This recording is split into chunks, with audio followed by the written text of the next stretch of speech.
grew up with this guy, Harold Blaze, the artist, but a lot of his friends that hung around with Harold were really influential. Rudy Audio that did those fantastic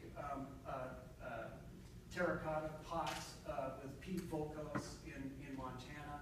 Ed and Nancy Keenholz, who ultimately went to Germany and LA, but I grew up with them, and they would make these things that just creep the hell out of me.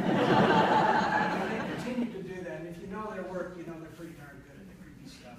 But Harold made a point, and when I work with him, I'm not, somebody asked me earlier today, am I a crafts person? Do I have a shop? I really don't. I'm not that good at craft, but I love working with my hands, and I love being around people that are true craftspeople.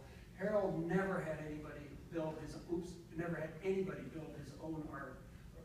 He always crafted it. I helped him. I was a laborer, grinding sculptures or pouring concrete, whatever. None of these shapes were done, again, with computer-aided design. None of them. These are all sort of hand-built. He shaped it with cardboard. He shaped it with paper. I learned how to shape steel, just with pulleys and wrenches and heat.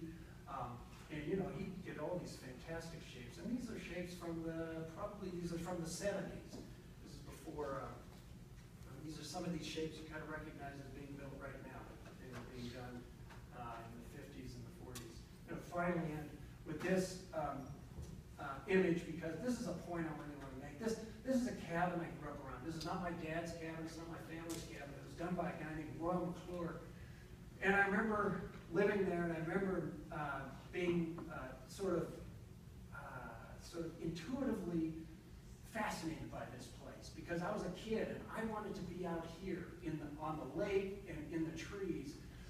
But somehow Royal, in 300 square feet, made a sort of a shelter, a memorable shelter.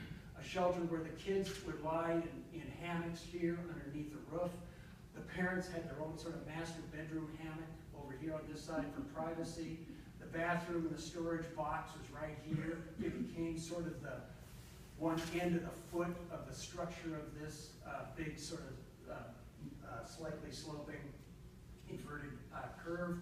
The kitchen was out here facing the lake, so there was sort of the kitchen was here, the kids' bedroom was here, the circulation path went right through the center of it, so obviously, he was so sophisticated, he knew exactly what he was doing. He was picking up the proportions of the trees, the proportions of circulation, the proportions of what's happening as you enter through the forest, juxtaposed.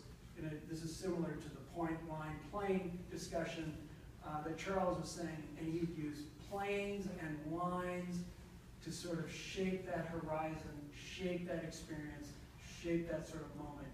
And to this day, I still say at 300 square feet, I think Royal did stronger architecture than I have yet to do, and I'm still trying to find that sort of magic point where I can hit something at this level. Also, this is probably really important.